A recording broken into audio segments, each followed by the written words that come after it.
Bonjour tout le monde, il sera question dans ce vlog du film Les Heures Sombres, réalisé par Joe Wright, avec Gary Oldman dans le rôle de Winston Churchill, dans ces quelques jours de mai 1940, où il devient le Premier ministre, et peu de jours après, on se retrouve avec le scénario qui a été raconté dans le film de Christopher Nolan, Dunkerque, avec les troupes anglaises acculées au bord de l'océan et encerclées de partout par l'armée allemande, et on voit donc comment Churchill a géré ses premières semaines de gouvernement et de gouvernement de guerre, notamment au travers de plusieurs discours qu'il va sortir et qu'il va réciter devant diverses audiences, la Chambre des Lords, le public à la radio, etc., etc.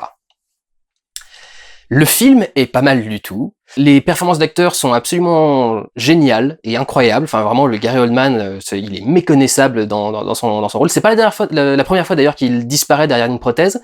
Je sais pas si vous êtes au courant, mais dans le film Hannibal, joué par Ridley Scott, c'est lui qui joue Mason Verger, c'est lui qui joue le vieux milliardaire qui essaye de retrouver Hannibal, et il est même pas crédité au générique, il me semble. La prothèse passe super bien, l'histoire passe super bien, c'est très très bien écrit, et esthétiquement le film est vraiment très sympathique, et c'est là-dessus que je vais me concentrer plutôt que sur le déroulement de l'histoire, parce que c'est plus ça qui sera intéressant à voir pour vous si vous n'avez pas encore vu le film.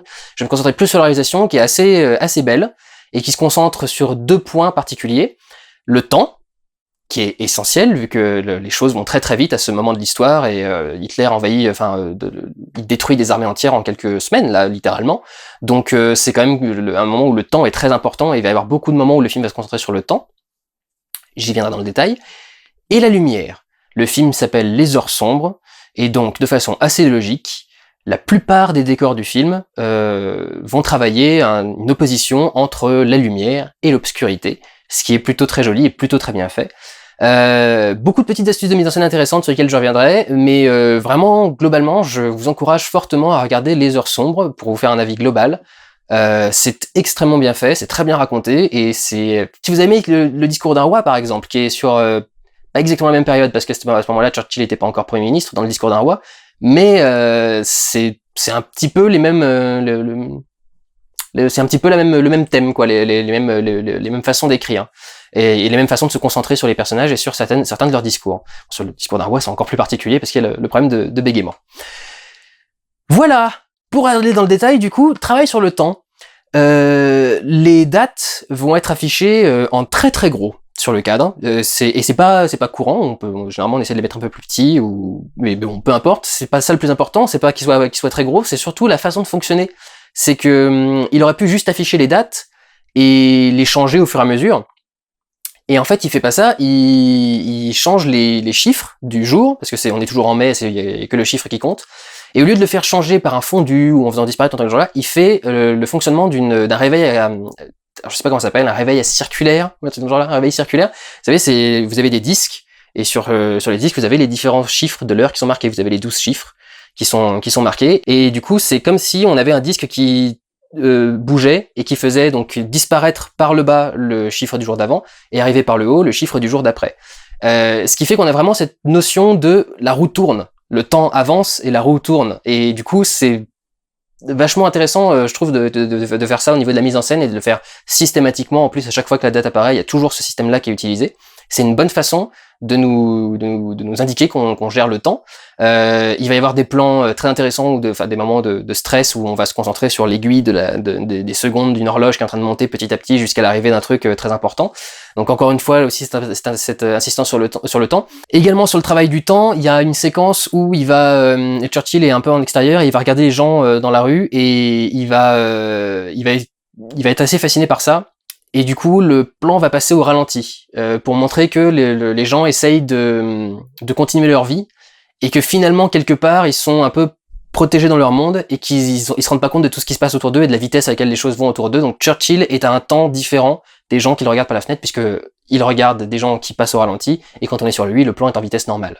Donc il y a une différence de temps aussi entre les deux qui est gérée, et qui est assez intéressante pour montrer comment le mec s'est construit aussi, et comment est-ce qu'il a décidé sa politique, en tout cas dans le film. Et même au niveau du scénario lui-même, cette insistance sur le temps, le tout début du film, c'est le début de la journée de Winston Churchill, Et il le montre en nous montrant la préparation de son petit déjeuner de façon très cut. Il y a un montage très rapide qui nous montre les œufs en train de cuire, le bacon, le machin, la saucisse, tout le monde qui pose ça sur les plateaux et le plateau qui est amené à la chambre. Et dès qu'on arrive dans la chambre, il pense à peine à son plateau finalement. Il est directement en train de rédiger un discours. Sa dactylo rentre en même temps dans la pièce et il lui parle et elle croit qu'elle lui parle normalement, mais non, il parle de ce qu'il veut qu'elle écrive à la machine. Et du coup, ça montre bien que il gère son temps d'une façon très particulière. C'est-à-dire que la matinée, c'est même pas la matinée, il squeeze la matinée, il part directement dans le travail. Et c'est assez intéressant. Et justement, donc on le récupère au saut du lit, mais plus que ça, on le récupère dans l'ombre. Et là, c'est le travail de la lumière que je trouve incroyable et très très bien fait dans le film. Le premier plan qu'on voit de Winston Churchill, c'est un écran noir. Et d'un seul coup, on a une étincelle, avec le moment où il allume son allumette pour pouvoir ensuite allumer son cigare. Et donc, littéralement, dans l'image qu'on a, c'est l'étincelle d'espoir dans l'obscurité de la guerre. C'est lui qui amène la lumière dans le film, puisqu'il commence par allumer son allumette. Elle est d'ailleurs pas assez forte au début, donc l'obscurité revient un petit peu, et ensuite on le voit tirer sur son cigare, donc la lumière vient petit à petit, et ensuite un de ses hommes de main, ou son majordome, ou je sais pas trop quoi, ouvre un volet, et la lumière arrive sur Churchill, puisque Churchill va ramener la lumière. Et tout le film traite comme ça, cette opposition entre le clair et l'obscur. Ce qui est quelque chose qui est aussi très fait en peinture d'ailleurs, le clair-obscur, je viens d'y penser en disant ça comme ça, mais le clair-obscur de Caravage, et il y a des peintures, des scènes de ce film qui font vraiment tableau du Caravage en fait. Il y a la chambre des lords par exemple, c'est une pièce entièrement sombre. S'ils avaient pas leur collerette blanche ou leur machin et leur mouchoir blanc à agiter, je pense qu'on verrait quasi rien dans le truc. Et la pièce est toujours entièrement dans le noir avec juste une lumière qui débarque d'une des grandes fenêtres de Westminster et qui arrive, qui fait un carré de lumière pile poil sur le pupitre du milieu. Je sais pas comment ça s'appelle, mais le pupitre du milieu, il y a tous les textes de loi où il y a le gros gourdin, etc. C'est entièrement fait comme ça et c'est vachement beau comme plan et comme façon de faire. Il y a un plan que j'ai trouvé magnifique où il est juste à table et il est lessivé et détruit parce qu'il a entendu les dernières nouvelles de la guerre qu'il a reçues. Il est donc au milieu de la table. La table arrive pile poil au bord du cadre, donc on a que la table qui arrive ensuite à lui. Et il y a genre une lampe de chaque côté, il y en a qu'une qui est allumée, et du coup ça lui fait... il est même pas éclairé par la lampe parce qu'elle est un peu derrière lui, elle est plus vers l'étagère. Donc on voit l'étagère, et lui il est presque entièrement en ombre et en silhouette dessinée sur le reste du décor, pour montrer que cette fois-ci justement il a un peu perdu sa lumière lui aussi. Et justement, c'est un truc que je trouve intéressant au niveau de Churchill, c'est qu'ils le montrent pas ils en font pas un héros. Ils le montrent aussi avec ses faiblesses et avec ses failles. Ils expliquent qu'il y a eu beaucoup de problèmes avec sa famille, qu'il n'a pas été très présent par exemple, et qu'il n'était pas forcément parfait. Et il le montre aussi s'énerver contre une nana qui n'a rien demandé au tout début du film, montrant qu'il est aussi un peu colérique et que voilà, c'était pas un homme parfait, c'était juste l'homme de la situation. Ce qui, en temps de guerre mondiale, n'est pas anodin d'être l'homme de la situation. Mais c'est vrai que c'est intéressant à voir et traité de façon non manichéenne.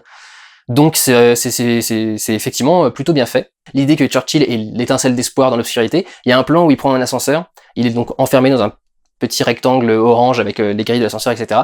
Et il y a un plan où on voit juste ce tout petit rectangle orange qui doit faire ça par rapport à l'image et qui est en train de monter tranquillement. Et donc on voit Churchill qui est en train de monter au milieu d'une mare de noir et il y a juste l'ascenseur clair qui est au milieu. Et là aussi, encore une fois, très bien fait au niveau de la mise en scène pour faire passer les idées du film et des heures sombres en général. De la même façon, dans ce travail de l'obscurité et de la lumière, il y a un truc qui est assez intéressant. Alors je sais pas si vous savez si vous connaissez ce truc-là. À un moment où il y a un gamin qui, alors je vais le trouver dans les lunettes, qui regarde un avion passer et qui est en train de le regarder comme ça, parce que, alors si vous n'êtes pas au courant, si vous avez des lunettes et que vous êtes myope, si vous réduisez votre doigt comme ça et que vous regardez l'intérieur, ça réduit la lumière qui rentre dans votre œil, du coup ça rend plus précis les images que vous voyez. Vous pouvez voir net du coup juste en faisant ça et sans vos lunettes.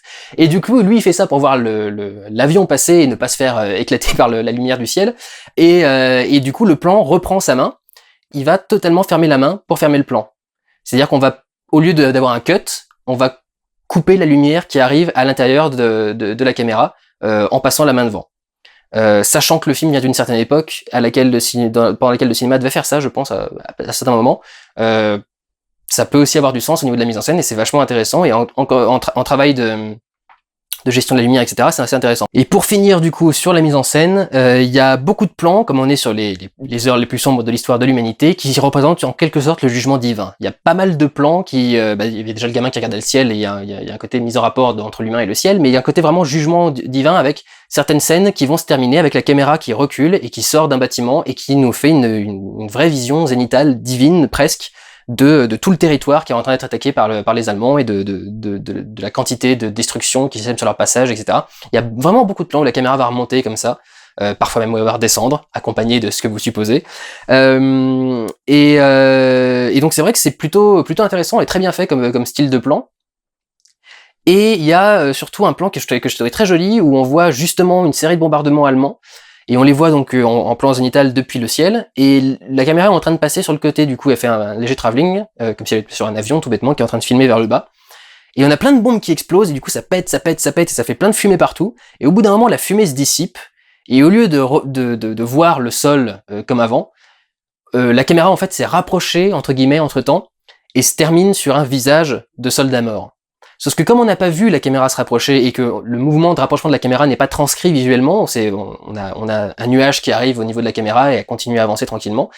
Du coup, on a l'impression que c'est le territoire, la terre elle-même, le terrain en dessous, qui a pris la forme du visage d'un humain. Et donc, on voit en gros l'humanité qui est en train de se faire détruire par la violence hitlérienne en fait. C'est la violence qui détruit les humains qui vivent sur cette terre, et donc la terre finit par prendre le visage d'un humain mort pour symboliser ce truc-là. Encore une fois, je trouve ça vraiment ultra intelligent et très bien fait. Enfin, je terminerai en disant que ce film essaye, lui, d'avoir un message, une esthétique, un discours, de nous faire ressentir des émotions pour les gens. Et en un plan, un seul, rend mieux compte de l'importance de l'opération Dynamo pour le retrait des troupes de Dunkerque. Et donc, en un plan, ce film fait mieux pour nous expliquer les enjeux de Dunkerque que Dunkerque. Parce que lui, au moins, il sait mettre 800 et quelques bateaux sur un plan et pas se limiter à 20 parce qu'il veut pas faire d'effets spéciaux. Donc on sent qu'il y a eu un gros truc et qu'il y a beaucoup de bateaux qui arrivent et que tu comprends que oui, d'accord, avec tout ça, je comprends qu'on ait pu évacuer une armée, oui. On te précise aussi qu'il faut évacuer les épaves de Dunkerque, parce qu'il y a tellement de bateaux qui ont coulé que c'est difficile de les faire venir, et du coup tu te dis « Ah, tiens, ils étaient où ces bateaux-là dans Dunkerque ?» J'ai détesté Dunkerque, bordel de merde. Donc c'est presque ma vengeance, les heures sombres. Voilà, je vous encourage pleinement à aller voir Les Heures Sombres, c'est un excellent film, esthétiquement très bien réalisé, au niveau de l'histoire très intéressante, des bonnes performances d'acteurs. Aucune raison de ne pas aller les voir. Je sais, j'ai fait mon vlog très en retard, j'espère qu'il est encore en salle pour vous. Prenez soin de vous, allez voir des films. Ciao!